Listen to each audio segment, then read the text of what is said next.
Welcome to జనం మాట. నేను మీ చంద్ర. ప్రధాన వార్తాపత్రికల్లో రెండు జగన్మోహన్ రెడ్డి గారికి వ్యతిరేకంగా ఉంటాయి. ఆ రెండు వార్తాపత్రికలు ఏంటంటే ఒకటి ఈనాడు, ఇంకొకటి ఆంధ్రజ్యోతి. ఎన్నికల సమయంలో ఆ వార్తాపత్రికల్లో ఎలాంటి వార్తలు రాస్తున్నారు, ఏంటి, మరి జనాలు నమ్మే పరిస్థితి ఉందా లేదా అని ఈ రెండు వార్తాపత్రికలను విశ్లేషణ చేసే ప్రయత్నం అయితే చేద్దాం మనము. ఈరోజు ఈనాడు వార్తాపత్రిక వచ్చి మీరు పోలీసులైనా అరెస్ట్ చేస్తారని ఎంపీ ఎమ్మెల్యేలే భయపడితే సామాన్యుల పరిస్థితి ఏంటని ఒక వార్త రాశారు. 41A నోటీసు నిబంధనలు పాటించరా, పోలీసులు తీరుపై హైకోర్టు ఘాటు వ్యాఖ్యలు, బాధ్యులైన వారిని జైలుకు పంపుతామని హెచ్చరిక, ఎమ్మెల్యే ఏలూరు ముందస్తు బెయిల్పై విచారణ నేటికి వాయిదా. అంటే ఇక్కడ ముందస్తు నోటీస్ ఇచ్చి అరెస్ట్ చేశారా లేదా అన్నకు సంబంధించి హైకోర్టులో చర్చలు జరిగి అక్కడ హైకోర్టు చెప్పినట్లు ఒక వార్త అయితే రాసుకొచ్చారు. హైకోర్టు విజువల్ కోర్టు కూడా ఒక వేశారు. అయితే ఇదే సంబంధించి పోటీ పరీక్షల పేపర్ లీకేజీ భారీ శిక్ష, 5 ఏళ్ల వరకు జైలు, కోటి జరిమానా, మాల్ ప్రాక్టీస్కు పాల్పడిన నకిలీ వెబ్సైట్లను సృష్టించిన చర్యలే లోక్సభలో బిల్లును ప్రవేశపెట్టిన కేంద్రం. ఏదైతే పోటీ పరీక్షలు ఉన్నాయో దానికి సంబంధించి ఎవరైనా అవకతవకలకు పాల్పడితే ఖచ్చితంగా వాళ్ళపై చర్యలు తీసుకుంటుందని ఒక బిల్లును ప్రవేశపెట్టింది. ఆ బిల్లు ప్రవేశపెట్టింది. అయితే మరి ఎందుకు ఇలాంటి బిల్లు ప్రవేశపెట్టిందంటే ఖచ్చితంగా చదువుకున్న నిరుద్యోగులు ఉంటారో వాళ్ళకి సరైన మార్గంలో ఉద్యోగాలు కల్పించడమే లక్ష్యంగా ఇలాంటి చర్యలు తీసుకొచ్చారు, ఈ బిల్లు తీసుకుని వచ్చారు. అయితే చాలామంది ఇప్పటికీ కొంతమంది దొంగదారులో కావచ్చు, అడ్డదారులో కావచ్చు ఉద్యోగం తెచ్చుకోవాలని చూస్తుంటారు. వాళ్ళందరికీ కళ్ళ వేయడానికి ఈ బిల్లు తీసుకొని వచ్చింది కేంద్ర ప్రభుత్వం. అదే 1000 ఏళ్ళు గుర్తుండేలా 3వ విడత పాలన వచ్చే ఎన్నికల్లో భాజపాకు 370 సీట్లు ఖాయమని మోదీ అన్నారు. మా మొదటి విడత పాలనలో 10 ఏళ్ల కాంగ్రెస్ పాపాలను కడిగేశాం, 2వ విడత పాలనలో సరికొత్త భారతానికి పునాది వేశాం, 3వ విడత పాలనలో అభివృద్ధి చెందిన భారత్ దిశగా వేగం అడుగులు వేస్తాం, 3వ విడతలోనే 3వ అతిపెద్ద ఆర్థిక వ్యవస్థగా అవతరిస్తాం, ఇది మోదీ గ్యారంటీ. అంటే కాంగ్రెస్ అధికారంలో ఉన్నప్పుడు ద్రవ్యోల్బణం 2 అంకెల స్థాయిలో ఉండేది. మా హయాంలో దాన్ని నియంత్రించాం. ప్రస్తుతం 2 యుద్ధాలు, కోవిడ్ మహమ్మారి కారణంగా ధరలు కొంత అధికంగా ఉన్న నియంత్రణలోనే ఉన్నాయి. ఏం చెప్తున్నారంటే ఖచ్చితంగా ఈ మూడోసారి ఖచ్చితంగా కేంద్రంలో బీజేపీ వస్తుంది, అది కూడా 370 సీట్లతో ఏకపక్షంగా గెలుస్తాం, ఎవరితోనూ పొత్తు అవసరం లేదన్నట్లు చెప్తున్నారు. అయితే మూడోసారి గెలిస్తే కనుక అభివృద్ధి లక్ష్యంగా ముందుకు వెళ్తాం తప్ప ఇంకోటి అయితే లేదు. అయితే ధరలు కూడా కొద్దిగా అధికంగా ఉన్నా కూడా 2 సార్లు యుద్ధాలు వచ్చాయి, ఒకసారి కోవిడ్ వచ్చింది. ఆ మహమ్మారి వల్ల ప్రపంచ దేశాలు ప్రపంచం అతలాకుతమైన ఆ నేపథ్యంలో కూడా భారతదేశం ముందుకెళ్ళింది, అందరినీ సహకరించుకొని ముందుకెళ్ళింది. ఈ నేపథ్యంలో ఖచ్చితంగా మూడోసారి అధికారంలోకి వచ్చిన తర్వాత ఆర్థిక అభివృద్ధి లక్ష్యంగా చేసుకొని ముందుకెళ్తాం, ఖచ్చితంగా ప్రపంచ దేశాల్లో మన దేశానికి చిరస్థాయి ఉండే విధంగా చేస్తామని మోదీ గారు చెప్పారు. అయితే కాంగ్రెస్ పార్టీ కూడా చాలా సంవత్సరాలు పరిపాలించింది కానీ మన దేశాన్ని వెనక్కి నెట్టిందని నరేంద్ర మోదీ గారు చెప్తున్నారు. మరి ఇలాంటి నేపథ్యంలో మరి వచ్చే ఎన్నికల్లో 370 సీట్లు వస్తారా అన్నది కూడా మీరు మీ కామెంట్ రూపంలో తెలియజేయండి. ఎందుకంటే మోదీ గారు చెప్తున్నారు కదా, ఇక్కడ జగన్ అర్జునుడు కాదు అక్రమార్జునుడు అని చెప్పి ఒక వార్త రాసుకొచ్చింది. అంటే ఈ మాటలు అన్నది ఎవరంటే చంద్రబాబు గారు. ఇసుకను బంగారం చేసి అమ్ముతున్నారు, ప్రజలు నొక్కే బటన్తో జైలుకే పేదలకు 2 సెంట్ల స్థలం. జగన్మోహన్ రెడ్డి గారు సెంట స్థలం ఇచ్చారు. మరి ఇన్నాళ్ళ 14 సంవత్సరాలు ముఖ్యమంత్రిగా పరిపాలన చేసిన చంద్రబాబు నాయుడు గారు ఇన్ని రోజులు ఎందుకు లేదు అదే 2 సెంట్ల స్థలం? మరి జగన్మోహన్ రెడ్డి గారు ఇచ్చిన సంక్షేమ పథకాలని చంద్రబాబు గారు కాపీ కొట్టి కొద్దిగా ఎక్కువగా ఇస్తామని చెప్తున్నారు. మరి 14 సంవత్సరాలు పరిపాలన చేసిన చంద్రబాబు గారు ఇన్ని రోజులు ఎందుకు లేదు? మరి జగన్మోహన్ రెడ్డి గారేమో పేదల పక్షాన్ని నిలబడి మొత్తం అన్ని ఇచ్చేస్తామని చెప్పిన మాట ప్రకారం ఇచ్చేశారు. మరి చంద్రబాబు గారు 14.5 సంవత్సరాలు ముఖ్యమంత్రిగా పనిచేశారు. మరి 14.5 సంవత్సరాలు ముఖ్యమంత్రిగా పనిచేసింటే నా పరిపాలన ఇలా ఉంది, నా పరిపాలన నచ్చితే మీరు ఓటేయండి అని ఇప్పటి వరకు ఎందుకు అడగలేకపోతున్నారు? అంటే జగన్మోహన్ రెడ్డి గారికి ఉన్న దమ్ము ధైర్యం చంద్రబాబు గారికి లేదా? మరి చంద్రబాబు గారు మరి సరైన పరిపాలన చేసే కనుక ఉంటే మరి కోర్టులు ఎందుకు చంద్రబాబు గారిని రిమాండ్కి విధించే? మరి ఎవరు ఇక్కడ అక్రమార్జునుడు అంటే ఖచ్చితంగా చంద్రబాబు అని తెలుస్తుంది. ఎందుకు చంద్రబాబు గారు అక్రమార్జునుడు అంటే స్కిల్ డెవలప్మెంట్ కేసులో కావచ్చు, లేదంటే ఇంజనీరింగ్ రోడ్ కేసులో కావచ్చు, అమరావతి భూ కుంభకోణంలో కావచ్చు, ఇసుక కుంభకోణంలో కావచ్చు, మద్యం పాలసీలో కావచ్చు, ప్రతి ఒక్క దాంట్లోనే చంద్రబాబు గారు అవినీతి చేశారు. ఖచ్చితంగా అవినీతి చేశారు కాబట్టి కేసులు నమోదు చేసింది ప్రభుత్వం. కేసులు నమోదు చేసిన తర్వాత వాటిని కోర్టుకి పెట్టారు, కోర్టుకు సబ్మిషన్ చేస్తే కానీ వీళ్ళు ఇక్కడ గల్లీ లాయర్లు సరిపోరని చెప్పి ఢిల్లీ లాయర్లు తీసుకుని వచ్చారు. కానీ ఢిల్లీ లాయర్ల వల్ల కూడా ఆ కేసుల నుంచి ఉపశమనం కలిగించడానికి సాధ్యం కాలేదు. రిమాండ్ తరలించారు. దాదాపు 2 నెలల పాటు జైల్లో ఉన్నారు చంద్రబాబు గారు. మరి 2 నెలల పాటు జైల్లో ఉన్నారు. మరి ఎందుకు ఇప్పటికీ మరి చంద్రబాబు గారు అవినీతి పరుడు కాదు, నీతి పరుడు అయితే రాష్ట్ర ప్రభుత్వం కక్షపూరితంగా వ్యవహరిస్తుందని చెప్పేసి సిబిఐను ఈనేడను కోరొచ్చు కదా, ఎంక్వైరీ చేయమని. మరి అదే కేంద్ర దర్యాప్తు సంస్థలైన సిబిఐని అడగొచ్చు, ఈడీని అడగొచ్చు.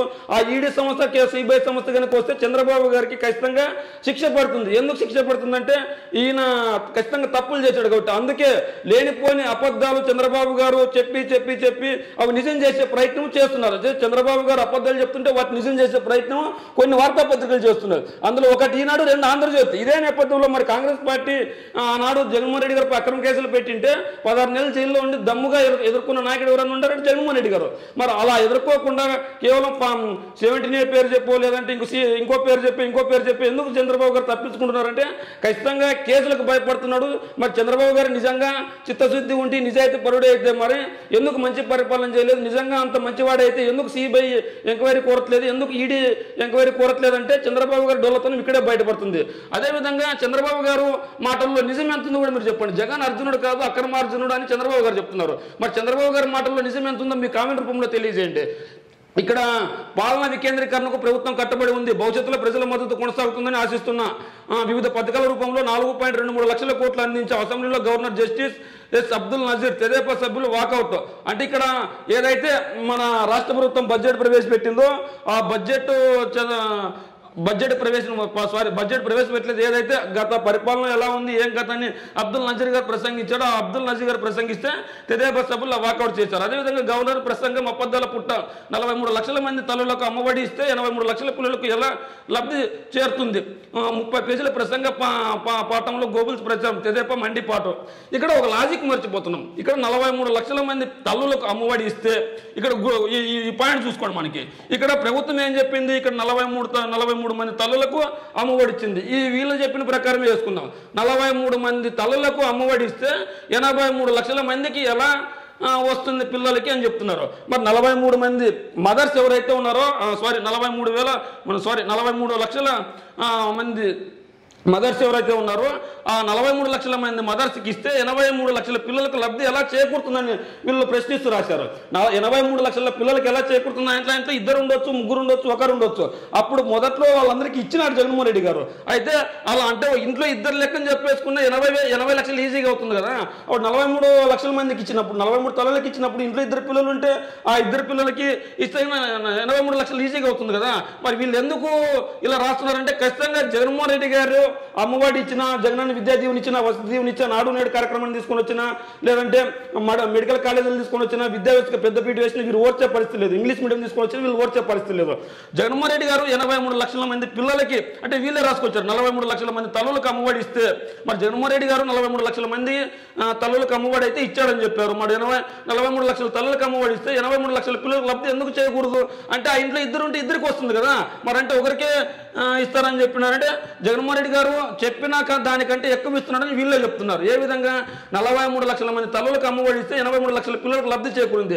అంటే ఇక్కడ ఈ లాజిక్ ఎలా మిస్ అవుతున్నారంటే ఖచ్చితంగా ఆ ఇంట్లో ఒకరున్నా, ఇద్దరున్నా, ముగ్గురున్న ఆ ఇంట్లో ఉన్న పిల్లలకు లబ్ధి చేకూరుండి ఉంటుంది. ఈ నేపథ్యంలో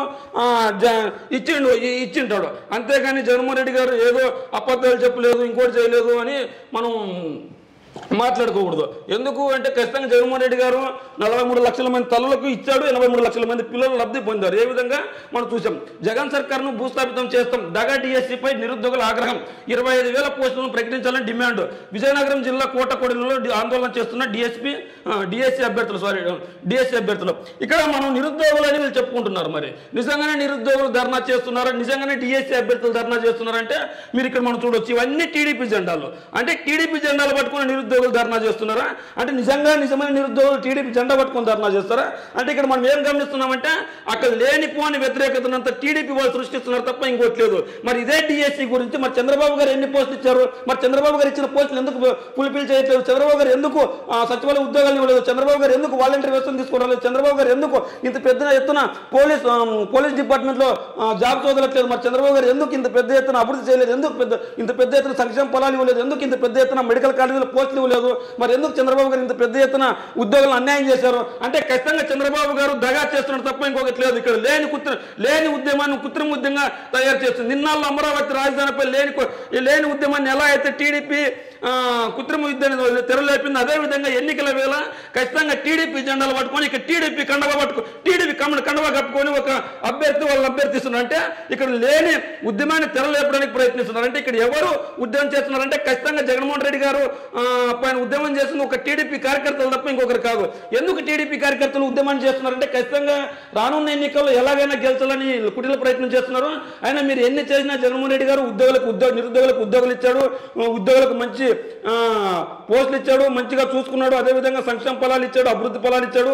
ఇవన్నీ చేస్తున్నా కూడా వీళ్ళకి కనిపించవు. ఎందుకంటే ఖచ్చితంగా రానున్న ఎన్నికల్లో ఎలాగైనా జగన్మోహన్ రెడ్డి గారిని గద్దెదించి వాళ్లకు దోచిపెట్టే జనానికి పంచిపెట్టే జగన్మోహన్ రెడ్డి గారిని గద్దెదించి వాళ్ళకు దోచిపెట్టే చంద్రబాబు గారిని గద్దెనెక్కాలని చెప్పేసి వాళ్ళు ప్రయత్నిస్తున్నారు. ఏదేమైనప్పటికీ జగన్మోహన్ రెడ్డి గారిని గద్దెదించడం ఒకరిద్దరు అనుకున్నంత ఈజీ కాదు. ఎందుకంటే జగన్మోహన్ రెడ్డి గారు పేదల గుండెల్లో చిరస్థాయిగా ముద్ర వేసుకున్నాడు. అదేవిధంగా ఆంధ్రజ్యోతి విషయానికి వస్తే మాకు 370 సీట్లు వస్తాయి, బీజేపీ సొంతంగా గెలుస్తుంది, ఎన్డీఏ సర్కార్ 400 దాటుతుంది, ఆ 100 రోజుల్లో నా 3వ దఫాసూరు, ఈసారి 1000 ఏళ్ళు గుర్తుండేలా పాలన, 3వ అతిపెద్ద ఆర్థిక వ్యవస్థగా దేశానికి బలమైన ప్రతిపక్షం అవసరం, కాంగ్రెస్ ఆ పని చేయదు, ఇతరులని చేయనివ్వదు, ఆ పార్టీకి ఇంకా తాళమే, దశాబ్దాల అధికారంలో ఉంది, అయితే ఇక్కడ మోదీ గారు దేశానికి బలమైన ప్రతిపక్షం అవసరం అని చెప్పేసి చెప్తున్నారు. అదేవిధంగా ఇక్కడ ఇండియా కూటమి గెలిస్తే రిజర్వేషన్లపై 50% పరిమితి ఎత్తేస్తాం, దేశవ్యాప్తంగా కులగణన చేపడతాం, రాహుల్ హేమంత్ సోరెన్. మరి ఇదే రాహుల్ గాంధీ ఇన్నాళ్ళు అత్యధిక కాలం పరిపాలించిన పార్టీ ఏదైనా ఉందంటే కాంగ్రెస్ పార్టీ. ఇన్నాళ్ళు ఎందుకు కులగణన చేయలేదు రాహుల్ గాంధీ గారు అంటే ఇప్పుడు నేను బీజేపీ పరిపాలన బాగుందా కాంగ్రెస్ పరిపాలన బాగుందని చెప్పట్లేదు. అయితే మీ కాంగ్రెస్ పార్టీ ఈ దేశంలో అత్యధిక సంవత్సరాలు పరిపాలించిన పార్టీ దేశంలో ఏదో ఉందంటే కాంగ్రెస్ పార్టీ. మరి నిజంగానే కాంగ్రెస్ పార్టీకి శుద్ధశుద్ధి ఉంటే మరి ఇదే కాంగ్రెస్ పార్టీ ఎందుకు ఇన్ని రోజులు కులగణన చేయలేదు, ఇప్పుడు మళ్ళా ఏదో అధికారం కోసం కులగణన చేస్తామని ఇప్పుడు ఎందుకు చెప్తున్నారు? అంటే కేవలం ఎన్నికలు వస్తున్నాయి కాబట్టి ఇలా మాట్లాడుతున్నారా? మీరు నిజంగానే కులగణన చేసే చిత్తశుద్ధి ఉంటే, మరి నిజంగానే బడుగు బలిగిన వర్గాలకు పెద్దపీట వేసే చిత్తశుద్ధి ఉంటే కనుక మీరు ఈ పార్టీకి ఎప్పుడో చేయాల్సింది కదా రాహుల్ గాంధీ. మరి ఇన్ని రోజులు ఎందుకు చేయలేదు? మరి అంటే మీరు ఎన్నికలు ఉన్నాయి కాబట్టి ఈ టైంలో చేస్తున్నారా? ఎన్నికలు సమీపించినప్పుడే ఇలాంటి మాటలు మాట్లాడతారా? మరి 50% రిజర్వేషన్ ఎత్తేస్తామని చెప్తున్నారు, పరిమితి ఎత్తేస్తామని చెప్తున్నారు. మరి నిజంగానే రిజర్వేషన్ 50% పరిమితిని ఎత్తేస్తే మరి అగ్రవర్ణంలో పేదల పరిస్థితి ఏంది? మరి అంటే వాళ్ళకి రిజర్వేషన్ అవసరం లేదా? అంటే నేను ఇక్కడ రిజర్వేషన్ కావాలా వద్దని చెప్పట్లా. మరి ఈ దేశాన్ని అత్యధిక సంవత్సరాలు పరిపాలించింది కాంగ్రెస్ పార్టీ. మరి అదే కాంగ్రెస్ పార్టీ ఈ రోజు ఎందుకు అధికారం కోసం ప్రాగలాడుతుంది? మరి ఇన్ని రోజులు ఈ పనులన్నీ ఎందుకు చేయట్లేదు అని మనం ఇక్కడ చర్చించుకునే అవకాశం ఉంది. ఏదేమైనప్పటికీ రాహుల్ గాంధీ మాటల్లో నిజం ఎంత ఉందో మీ కామెంట్ రూపంలో కూడా తెలియజేయండి. అదేవిధంగా పేపర్ లీక్ చేస్తే కోటి జరిమానా. ఇప్పుడు ఇంతకుముందే మనం చదువుకున్న ఏదైతే పేపర్ లీకేజ్ సంబంధించి వ్యాపారవేత్తలపై ప్రతీకార చర్యలు పెరిగిపోతున్నాయి. వనవసంతం రాముడులో తిరిగి వస్తారు. టీడీపీ ఎంపీ జయదేవ్ గల్లా వ్యాఖ్య, పార్లమెంటులో చివరి ప్రసంగం, పార్టీ అధినేత చంద్రబాబుకు కృతజ్ఞతలు. వివేక హత్య డైరీని కోర్టు ముందుంచండి సిబిఐకి. అంటే ఇక్కడ ఈయన ఏం చెప్తున్నా అంటే ఇన్ని రోజులు నోరు మెదపకుండా ఇప్పుడు ఏదో చేస్తున్నాడు. అంటే ఇప్పుడు అధికారం ఖచ్చితంగా 2024 ఎన్నికల్లో టీడీపీ గెలవదు కాబట్టి ఈ ఎన్నికలకు విరామం తీసుకుంటున్నాడని వైసీపీ నాయకులు చెప్తున్నారు. అయితే ఏదేమైనప్పటికీ మరి వచ్చే ఎన్నికల్లో గెలిచే సాహసం లేకపోవడం వల్లే గల్లా జయదేవ్ గారు ఎన్నికల్లో పోటీ నుంచి తప్పుకున్నారంటే ఖచ్చితంగా అదే అనిపిస్తుంది. అదేవిధంగా మనం ఇంతకుముందే చూస్తాం జగన్ వర్సెస్ జనం. ఇక్కడ జగన్ వర్సెస్ జనం కాదురా స్వామి, జగన్ వర్సెస్ జనం అంటే ఇక్కడ జగన్ వర్సెస్ జనం కాదు, జగన్తో జనం. ఇక్కడ జగన్ వర్సెస్ జనం కాదు, జగన్తో జనం అని టైటిల్ పెట్టుకుంటే బాగుంది. ఎందుకంటే వచ్చే ఎన్నికల్లో అరాచక పాలనపై తిరుగుబాటు మొదలు. ఇన్ని సంక్షేమ పథకాలు పంచిన జగన్మోహన్ రెడ్డి గారి అరాచక పాలన అయితే ఎటువంటి సంక్షేమ పథకాలు పంచనిది నీ రాక్షస పాలన. 14 సంవత్సరాలు పరిపాలన చేసినావు, నేను ఈ సంక్షేమ పథకాన్ని తీసుకొని వచ్చాను, నీ అభివృద్ధి కార్యక్రమాన్ని తీసుకొని వచ్చాను, నేను ఇంత మంచి పని చేశాను అని ఎందుకు చెప్పలేకపోతున్నావు? అంటే ఇన్ని సంక్షేమ పథకాలు, ఇన్ని అభివృద్ధి పనులు, ఇంత విద్యా వ్యవస్థ పెద్ద కావచ్చు, ఆరోగ్య వ్యవస్థ కావచ్చు, ఇంత పెద్ద పీట వేసిన జగన్మోహన్ రెడ్డి గారిదే అరాచక పాలన అయితే నీకు ఖచ్చితంగా రాక్షస పాలనే. ఎందుకు రాక్షస పాలన అంటే నీ సామాజిక వర్గానికి నీకు సంబంధించిన వాళ్ళకి దోచిపెట్టావు కాబట్టి వాళ్ళకి పెద్ద ఎత్తున నీకు గెలుచుకోవాలని ప్రయత్నిస్తున్నారు. కానీ జగన్మోహన్ రెడ్డి గారు మాత్రం పేద ప్రజలకు మంచి చేయాలి, పేద ప్రజలకు సంక్షేమ పథకాలు అందించాలి లక్ష్యంతో ముందుకెళ్తున్నారు. జగన్మోహన్ రెడ్డి గారిది ఖచ్చితంగా అరాచక పాలన కాదు, ప్రజాపాలన, ప్రజలకు మెప్పే పాలన, ప్రజలకు లబ్ధి చేకూర్చే పాలన, ప్రజా అభివృద్ధి పాలన అని ప్రజలు చెప్తున్నారు. మరి జగన్మోహన్ రెడ్డి గారే అక్రమ పాలన, అరాచక పాలన అయితే నేను ఖచ్చితంగా రాక్షస పాలన అని ప్రజలు నమ్మాలి. ఎందుకంటే ఖచ్చితంగా 14 సంవత్సరాలు ముఖ్యమంత్రిగా పనిచేసిన నువ్వు, నేను ఈ సంక్షేమ పథకాన్ని తీసుకొని వచ్చాను, నీ అభివృద్ధి కార్యక్రమాన్ని తీసుకొని వచ్చాను, ఏపీకి ఇది తీసుకొని వచ్చాను, ఎందుకు ఇప్పటికీ చెప్పలేకపోతున్నావు? రాజశేఖర రెడ్డి గారిని తీసుకుంటే ఆరోగ్యశ్రీ చెప్తున్నాడు, జగన్మోహన్ రెడ్డి గారిని తీసుకుంటే నాడు నేడు చెప్తున్నాడు, సచివాలయ వ్యవస్థను చెప్తున్నాడు, వాలంటీర్ వ్యవస్థను చెప్తున్నాడు, డ్వాక్రా మహిళలకు 0 వడ్డీ చేశారని చెప్పాడు. అదేవిధంగా అదేవిధంగా మెడికల్ కాలేజీల గురించి చర్చించుకుంటున్నారు. అదేవిధంగా జగన్మోహన్ రెడ్డి గారు ఒక రాజధాని వద్దు 3 రాజధానుల పేరుతో ముందుకెళ్తున్నాడు, అన్ని ప్రాంతాల అభివృద్ధి గురించి చర్చించుకుంటున్నారు చెప్తున్నారు. మరి నువ్వు నిజంగానే చిత్తశుద్ధితో పని చేసింటే మరి నువ్వెందుకు మంచి పాలన చేయట్లేదు? మరి నువ్వెందుకు అంత మంచి పాలన చేసింటే నీ హయాంలో ఎందుకు ఒక పథకం పేరు కూడా చెప్పట్లేదు? ఎందుకు ఒక అభివృద్ధి కార్యక్రమం గురించి కూడా చెప్పట్లేదు చంద్రబాబు గారు?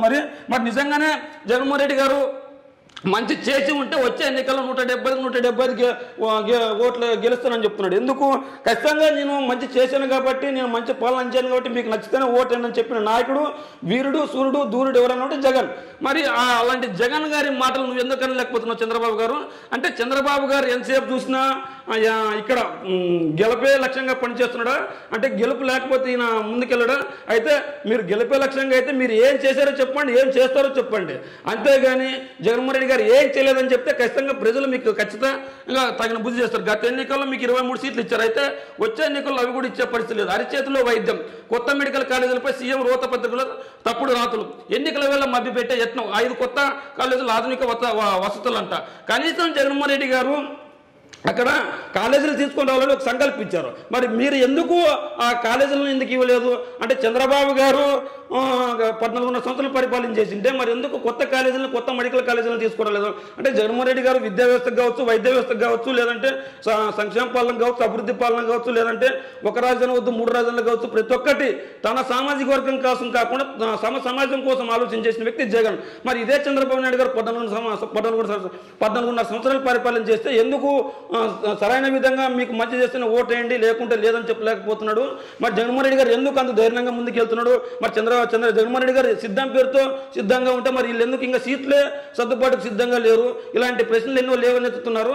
ఏదేమైనప్పటికీ ఈ 2 వార్తాపత్రికల్లో వచ్చిన వార్తలపై మీ కామెంట్ రూపంలో తెలియజేయండి ఏ విధంగా ఉన్నాయో.